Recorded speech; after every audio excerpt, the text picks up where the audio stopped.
Good morning children. आज इस video में हम लोग बाइनोमियल थ्योरम के कुछ प्रॉब्लम सॉल्व करेंगे। पिछले वीडियो में मैंने बाइनोमियल थ्योरम्स के बेसिक रूल्स और उसको किस तरह से अप्लाई करना है एक्सपेंशन करने में वो डिस्कस किया था। तो यहाँ पर हम देखते हैं, सबसे पहले कोई भी बाइनोमियल थ्योरम अगर आपको कोई भी बाइनोमियल एक्सपांशन के लिए कोई भी क्वेश्चन दिया है, जैसे x माइनस 2y पावर दिया हुआ है n, और इस पर आपसे नॉर्मली 2 या 3 तरह के क्वेश्चंस होते हैं जो एनसीईआरटी लेवल पर हैं कि इसका एक्सपांशन लिखिए, या इसका कोई पर्टिकुलर टर्म बोल दिया 10th टर्म 20th टर्म, या जनरल लेटर में बोल दिया rth term pth term qth term. तो पहले हम टर्म निकालना सीखें। तो जैसे इसका हमको निकालना है rth टर्म, तो rth टर्म को आप टी आर से रिप्रेजेंट कर सकते हैं। ये ना लिख के आप डायरेक्ट ये भी लिख सकते हैं। और जैसा मैंने पिछली वीडियो में बताया था कि जब कोई भी टर्म निकालते हैं तो उसका जो कोफिशिएंट है, जो एनसीआर के फार्मूले से जनरेट होता है, उसमें लोअर नंबर हमेशा इससे एक कम आएगा, तो r माइनस 1, और अपर पे जो है वो जो n है, जो पावर है, वही आएगी। तो पहले एन सी आर माइनस 1, फिर जो फर्स्ट टर्म है x है, x पर पावर आएगी इन दोनों का डिफरेंस, तो n minus r minus 1, this minus this. And जो सेकेंड टर्म है, माइनस भी साथ में रखना है सेकेंड टर्म के, माइनस 2y, इस पर जो पावर आएगी, जो लोअर नंबर है वो आएगा r माइनस 1। तो हमेशा ध्यान रखना है, जो भी टर्म निकाल रहे हैं उससे एक लेस यहाँ पर आएगा और वही सेम पावर वहाँ पर आएगी सेकेंड टर्म पर, और फर्स्ट टर्म पर दोनों का डिफरेंस आएगा। अब इसको आगे सॉल्व करते हैं। तो एन सी आर माइनस 1 को ज़्यादा सॉल्व करने की ज़रूरत नहीं है। नॉर्मली डिपेंड्स करता है कि अगर एमसी क्वेश्चन है, एमसी की फॉर्मेट में है, तो ये साथ में ऐसा ही दिया रहता है, और अगर डिस्क्रिप्टिव में है 1 मार्क्स या 2 मार्क्स में, तो भी नॉर्मली इसको फैक्टोरियल में कन्वर्ट नहीं करते हैं। लेकिन फिर भी अगर इन केस कहीं पूछा जाए तो आप ऑप्शंस देख के चेक कर सकते हैं। नेक्स्ट यहाँ पर क्या होगा, तो x की पावर हो जाएगी n माइनस आर और माइनस माइनस प्लस 1। देन अब ये r माइनस 1 ऑड होगा या इवन होगा हमें नहीं मालूम, इसलिए माइनस 2y को एज इट इज रखा जाएगा। तो ये सिंपल एक एग्जाम्पल हमने देखा कि किसी भी बाइनोमियल की कोई पर्टिकुलर टर्म कैसे निकालते हैं। अब इस टर्म का अगर कोफिशिएंट निकालना है तो कोफिशिएंट में x और y नहीं आएंगे, क्योंकि NCR और NCR माइनस 1 ये एक नंबर होता है। अगर आपने कॉम्बिनेशन पढ़ा है तो उसमें आपको मालूम होगा, जब भी आप कॉम्बिनेशन का ये वाला फार्मूला कहीं पर भी अप्लाई करते हैं, NCR एक जनरल फार्मूला है। इसका मतलब है n में से r एलिमेंट्स को या r ऑब्जेक्ट्स को सिलेक्ट करने के नंबर ऑफ वेज। जब आप कोई चीज़ सिलेक्ट करते हो तो उसके नंबर ऑफ वेज 0 होंगे, 1 होंगे, 2 होंगे, कोई भी नंबर हो सकता है, नेगेटिव नहीं हो सकता। तो इसलिए ये एक नंबर है, तो ये कोफिशिएंट के साथ में हमेशा रहेगा। तो जब आप कोफिशिएंट निकाल रहे हैं, कोफिशिएंट ऑफ rth टर्म, तो फिर आपको x और y को छोड़ना पड़ेगा, बाकी जो भी बचेंगे वो सारे कोफिशिएंट में आ जाएंगे। तो एन सी आर माइनस 1 आएगा, इसको लिखने की जरूरत नहीं है। y वाली टर्म नहीं आएगी, लेकिन minus 2 to the power r minus 1 आएगा। या दूसरी तरह से ये कह सकते हो कि आप x और y की जगह 1 रख दीजिए, तो 1 पर कोई पावर रखेंगे 1 आएगा, ये भी 1 हो जाएगा।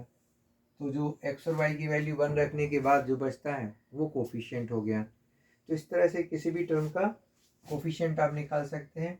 एक और क्वेश्चन हम लोग देखते हैं जिसमें कोफिशिएंट तो निकालना है, लेकिन टर्म का नंबर डायरेक्टली नहीं दिया है, उसको इनडायरेक्टली निकालना है। उस पर बेस्ड क्वेश्चन देखते हैं, सिंपल सा है। Let us 2x minus 3y to the power 10। अब इसका आपसे कहा गया है कोफिशिएंट ऑफ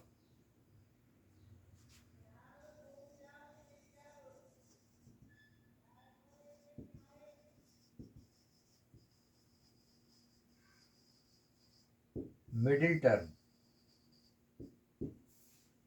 अब मिडिल टर्म क्या होता है, तो आपको ये याद होना चाहिए, पिछले वीडियो में मैंने जो रूल्स बताए थे कि जो भी पावर होती है उससे एक ज़्यादा टर्म्स आती हैं। तो अगर इसकी पावर 10 है तो इसमें टोटल टर्म्स होंगी 11, और 11 टर्म्स होंगी तो मिडिल नंबर कौन सा होगा, 6। कैसे पता चला, तो आप 11 में एक प्लस कर दीजिए, 12/2 6 टर्म आ जाएगी। इस तरह से आप मिडिल टर्म का नंबर पता कर सकते हैं। तो अब हमें देखना है कि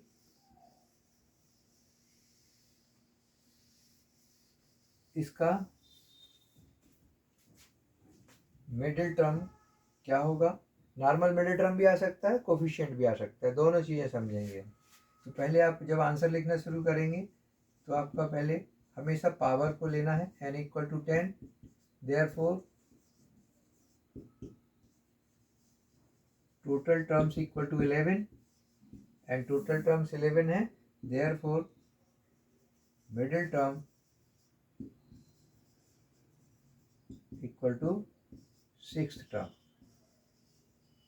अब ये आपको अगर डाउट है कि कौन से नंबर का मिडिल टर्म है और ये पावर बहुत ज़्यादा बड़ी नहीं है, तो एक तरीका है कि आप सीधा 1 2 3 4 5 6 7 8 9 10 11 टोटल 11 टर्म्स हैं। कौन सा मिडिल टर्म होगा, तो देखिए 5 इधर है और 5 इसके बाद।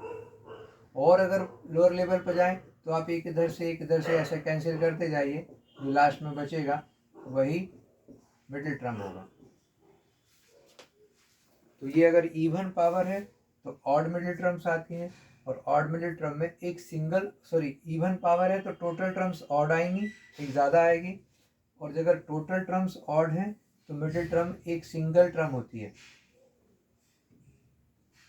इस तरह से ना करना पड़े तो सीधा 11 + 1 12/2 कर दीजिए, आपको नंबर आ जाएगा। सेकंड केस हम देखेंगे जिसमें ये पावर ऑड होगी, टोटल टर्म्स इवन होंगी। उसमें क्या करेंगे अगले क्वेश्चन में। तो 6th टर्म निकालना है, तो 6th टर्म पहले निकालेंगे। T6 लिखा मतलब टर्म निकाल रहे हैं, लास्ट में कोफिशिएंट निकालेंगे। तो 6th टर्म के लिए आपको वही चलना है, वहाँ पर यहाँ पर एक नंबर कम हो जाएगा, नीचे ऊपर जो पावर है वही आएगी। जो फर्स्ट है 2x, इस पर दोनों का डिफरेंस आएगा 10 - 5, और जो सेकेंड टर्म है -3y, इस पर लोअर नंबर की पावर आएगी 5। ये बार बार प्रैक्टिस करके आप लर्न कर लीजिए कि आप कोई भी टर्म नंबर निकाल रहे हैं तो ये सारी चीज़ें सही होनी चाहिए। सबसे पहले जो नंबर है उससे एक रिड्यूस नंबर यहाँ लिखिए, ऊपर पावर पे जो पावर लगी हुई है वाई ने वो लिखेंगे, दोनों का डिफरेंस आएगा पहली वाली टर्म पर जो भी है, और जो लोअर नंबर है वो दूसरी वाली टर्म। अगर नेगेटिव है तो नेगेटिव साथ में आएगा सेकेंड टर्म के साथ। अब चलते हैं हम लोग 10C5। ये एक बड़ा नंबर है इसलिए नॉर्मली इसको सॉल्व नहीं किया जाता है। अगर आपको MCQ वगैरह में देखेंगे एज इट इज़ दे देते हैं, और अगर नंबर में दिया है तो हम अभी आगे सॉल्व करना भी देखेंगे। 2 की पावर 5 सेपरेट हो जाएगी, x की पावर 5। अब ये ऑड नंबर है तो माइनस आगे आ जाएगा, 3 की पावर 5 एंड y पावर 5, इस तरह से स्प्लिट हो जाएगा। अब हमें देखना है कि 10C5। तो अगर आपको मालूम है तो इसका अप्रोच होता है कि पहले 10/5 लिख लीजिए, ये दोनों नंबर लिख लीजिए आप पहले, और फिर इसके रिड्यूस्ड फैक्टर लिखना है या रिड्यूस नंबर्स लिखना है। तो 10 से छोटा नंबर 9 8 7 5 का रिड्यूस नंबर 4 3 2, लेकिन कहाँ तक जाना है, तो जो लोअर नंबर है 5 उतने फैक्टर होने चाहिए। तो यहाँ पर 4 है, अभी एक और स्टेप आगे जाएंगे और यहाँ पर भी हम जाएंगे। तो ये NCR का एक इजी अप्रोच है। कोई भी नंबर लिखा है 10C5 है तो 10 और 5 दोनों आएंगे पहले, फिर दोनों रिड्यूस होते जाएंगे कहाँ तक जाएंगे, तो जो नीचे नंबर है 5 उतने फैक्टर्स आने चाहिए। इस तरह से इसको सॉल्व कर लिया। 2 की पावर 5 और 3 की पावर 5 ये दोनों आएंगे, एक्स बाई नहीं आएगा। जब एक्स बाई आपने हटा दिया तो फिर उसको बोलेंगे कोफिशिएंट, 6th टर्म का कोफिशिएंट। जब तक एक्स बाई है वो टर्म है, इसलिए वहाँ पर T6 लगेगा। जैसे ही आपने एक्स बाई हटा दिया तो फिर वो बन जाएगा कोफिशिएंट। अब इसको आप सिंप्लीफाई कर सकते हैं, तो बड़ा इजी तरीके से देखिए, 3 और 2 6 बन जाएंगे, कैंसिल हो जाएगा। 5 से 10 को कैंसिल किया जा सकता है, 5 2 जा 10, 4 2 जा 8। तो अब आपके पास क्या बचा, 2 9 जा 18, 18 2 जा 36, माइनस साथ में रहेगा। बड़े आसानी से आराम से कैंसिलेशन करना है। 5 2 जा 10, 4 2 जा 8, 2 9 2 7 बचा, तो पहले जितना इजीली मल्टीप्लिकेशन कर सकते हैं वो कर लिया। 2 9 जा 18, 2 जा 36 और साथ में 7। यहाँ पर साथ में आपका 32 आ रहा है। 2 की पावर 5, जितना आपको याद है उतना करिए, जहाँ पर प्रॉब्लम है उसको छोड़ सकते हो, उसको स्प्लिट कर सकते हैं। जैसे यहाँ नीचे अभी कुछ भी नहीं बचा, अब 3 की पावर 5, तो नॉर्मली 3 की पावर 4 तक सबको याद होता है। 3 की पावर 4 होता है 81। अब एक और पावर है, तो अगर आपको याद है तो ठीक है, नहीं तो 81 इंटू 3 लिख दीजिए। करना बहुत ही इजी मैनर में है, आसानी से करना है ताकि कोई मिस्टेक ना हो पाए। फिर इसको मल्टीप्लाई करके आप फाइनल आंसर निकाल सकते हैं। ठीक, अब मल्टीप्लाई करना है तो कैसे करना है वो भी देखें हम। तो एक एक साथ दो दो नंबर को आप मल्टीप्लाई कर सकते हैं, जो आपको इजीली समझ में आ रहा है। जैसे -36 को यहीं रखते हैं, ये दोनों आसानी से मल्टीप्लाई हो सकते हैं। तो इन दोनों को करके 7 2 जा 14, 1 कैरी, 21 + 1 22, इसको सर कर सकते हैं, 243 आएगा। अब इनको मल्टीप्लाई करना है, तो इस तरह से अगर आप मल्टीप्लाई करते जाएंगे तो कभी भी थोड़ा सा टाइम आपको लगेगा, बट मिस्टेक नहीं होगी। कोई रफ कॉलम में अलग से आके करने की ज़रूरत नहीं है। अब इन दोनों को मल्टीप्लाई कर लें, उसके बाद इन दोनों को मल्टीप्लाई करके फाइनल आंसर निकाला जा सकता है। तो देख लेते हैं। अब ये आसानी से मल्टीप्लिकेशन यहाँ पर नहीं हो सकता, तो उसको बड़े नीट एंड क्लीन मैनर में आप यहाँ कर सकते हैं। 6 4 जा 24, 2 कैरी, 6 2 जा 12 + 2 अगेन 14, 1 कैरी, ऐसे लिख सकते हैं। एंड 6 2 जा 12 एंड 1 13। फिर यहाँ पर क्रॉस लगाएंगे, 3 से करेंगे, 3 4 जा 12, 1 कैरी, 3 2 जा 6 + 1 7, 3 2 जा 6। एक और आएगा, नहीं हो गया, दो हैं, दोनों के मल्टीप्लिकेशन। अब आप इसको देखेंगे, 4 6 10 8, 8064 इंटू 243। इसके बाद इसी तरह से फिर हमें एक बार और 243 से मल्टीप्लाई करना होगा। देखिए ये कितना लेंदी है, इसलिए नॉर्मली जो क्वेश्चंस होते हैं उसमें 10c5 की वैल्यू निकालने के लिए नहीं बोला जाता, या ऐसा कोई बड़ा नंबर है तो उसकी वैल्यूज नहीं आती, आपको ऐसे सी के फॉर्म में ही दे देंगे। लेकिन इनकेस अगर दिया है तो आप इसको भी आगे मल्टीप्लाई करके निकाल सकते हैं। देख लेते हैं क्या आ रहा है आंसर।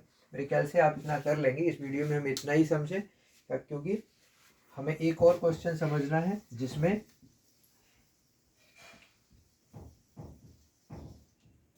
ये पावर इवन की जगह ऑड होगी। आगे का मल्टीप्लिकेशन आप करके देख लीजिएगा। हम जल्दी से इसमें एक और क्वेश्चन नंबर 3 देख लें, जिसमें हमें x और y, अब x और y की जगह हम ले लेते हैं a एंड b, दो टर्म है और इनके बीच में प्लस का साइन लेते हैं। माइनस का हमने एक लेके देख लिया। कुछ मल्टीप्लाई करना है तो यहाँ पर 2 कर लिया, यहाँ पर 5/2 कर लिया, और यहाँ पर नंबर ले लिया पावर 9। अब ये ऑड पावर है तो इवन टर्म्स होंगी इसकी, और आपसे पूछा गया है मिडिल टर्म। तो इसका मिडिल टर्म जब निकालेंगे तो पहले आपको n = 9, तो टोटल टर्म्स कितनी होंगी वो देखना पड़ेगा, 10। अब 10 टर्म्स हैं तो एक मिडिल टर्म नहीं होगी, इसमें दो मिडिल टर्म आएंगे। कैसे? वही तरीका मैंने जो बताया ना, 1 2 3 4 5 6 7 8 9 10।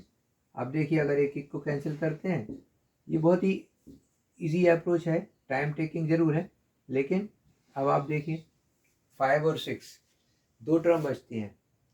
तो अगर ऑड पावर है तो इवन टर्म्स आएंगी, और इवन टर्म्स हैं तो मिडिल टर्म 2 होंगी। कैसे निकालोगे? तो सीधा इसमें ऐड करने की जरूरत नहीं है, सीधा हाफ कर दीजिए 5 और 6। तो जब आपको इसकी मिडिल टर्म निकालनी है तो आप लिखेंगे middle terms are fifth and sixth term. और अब फिफ्थ टर्म कैसे निकालेंगे, सिक्स्थ टर्म कैसे निकालेंगे वो देखेंगे। बाकी सेम है, जो भी हमने किया उसी फार्मूले को बार बार यूज करना है।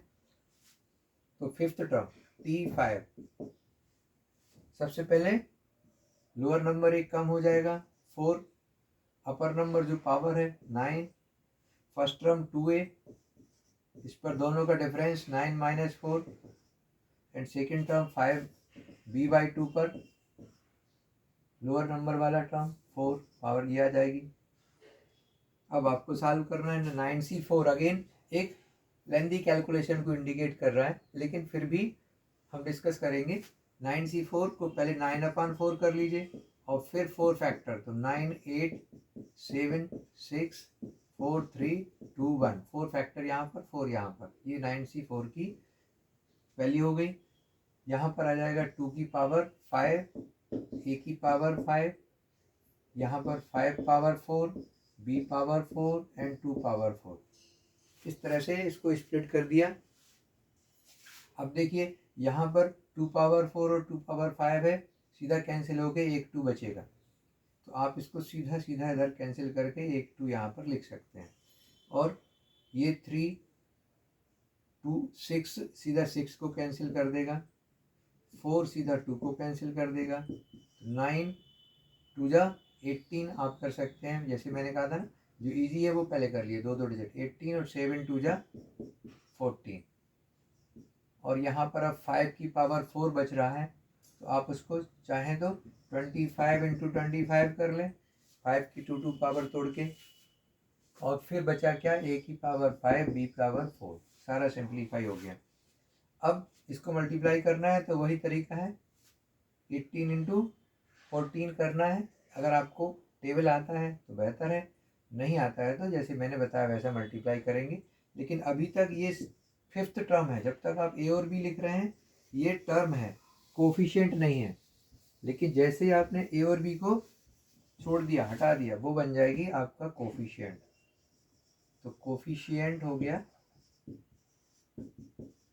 अब T5 और कोफिशिएंट ऑफ T5 में बहुत अंतर है, ये आपको समझना है।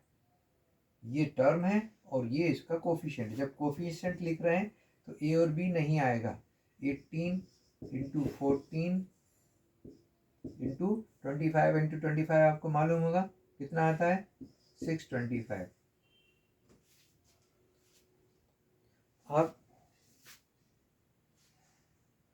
इसका आगे मल्टीप्लाई करना है, बट ये हो गया आपका फिफ्थ टर्म। एक और मिडिल टर्म था क्या, दूसरा मिडिल टर्म था हमारा सिक्स्थ टर्म। तो सिक्स्थ टर्म कैसे निकालेंगे वो देखिए। आपको इसी को आगे लेना है, 9c5 हो जाएगा, 2a to the power 9 minus 5 4 हो जाएगा, एंड 5b/2। यहाँ पर अब लोअर नंबर 5 है तो 5 आ जाएगा। तो इस तरह से ये सिक्स टर्म निकलेगा। फिर इसी में जैसा यहाँ पर हमने किया वैसा करके आप ए और बी को छोड़ देंगे, बाकी जो बचेगा वो आपका कोफिशिएंट हो जाएगा। फिलहाल एक और नई चीज़ इस क्वेश्चन में हम सीख सकते हैं, 9c5। 9c5 और 9c4 दोनों की वैल्यू सेम होती है। ये कॉम्बिनेशन का जो फार्मूला है उसकी एक बहुत ही कॉमन प्रॉपर्टी है, उसको यूज़ करते हुए डायरेक्ट आप 9c4 लिख सकते हैं यहाँ पर। अब क्यों होता है वो एक अलग पैटर्न है, आप इसी तरह से लगाएंगे, एक्सपांड करेंगे तो समझ में आ जाएगा। 2 की power 4, a power 4, 5 power 5, b power 5 and 2 to the power 5, इस तरह से एक्सपांड करेंगे। अब ये पावर 4 और 5 कैंसिल होके एक 2 यहाँ नीचे बच जाएगा। बाकी सेम ये एक्सपांशन वही आएगा जो यहाँ पर है 9C4 में। तो 9 into 8 into 7 into 6 upon 4 into 3 into 2 into 1। अब बचा क्या हमारे पास 5 टू द पावर 5, A4B5। तो जब तक आप ए और बी लिख रहे हैं ये टर्म नंबर 6 है। जैसे ही आप कोफिशिएंट लिखेंगे कोफिशिएंट ऑफ T6, तो अब आपको सिर्फ नंबर्स लिखना है यहाँ पर 9 इंटू 8। आप इसको चाहें तो इस स्टेप, जब एक स्टेप लिख ही लिया है तो थोड़ा सा सिंप्लीफाई कर लें। 4 टू द 8 और 6 से कैंसिल हो गया। तो 9 इंटू 2 इंटू 7 18 इंटू 7 इंटू 5 की पावर 5 है। तो 5 की पावर 4 हमने अभी 625 लिखा ही हुआ है। 625 और एक 5 और बचेगा। इसको मल्टीप्लाई करके आप आंसर निकाल सकते हैं। इस वीडियो में हमने एक बार शॉर्ट में रिवीजन कर लें। हमने समझा कि कोई पर्टिकुलर टर्म कैसे निकाला जाता है। आप शुरू से एक बार वीडियो देखेंगे, थोड़ा सा ध्यान से समझ के और वर्क करेंगे तो आपको ये कॉन्सेप्ट क्लियर होगा। टर्म निकालना, उसका कोफिशिएंट निकालना, मिडिल टर्म कैसे निकालते हैं, मिडिल टर्म का कोफिशिएंट कैसे निकाला जाता है। ओके, आप प्रैक्टिस करें। कोई डाउट हो तो ज़रूर कांटेक्ट करें। Okay, goodbye, thank you.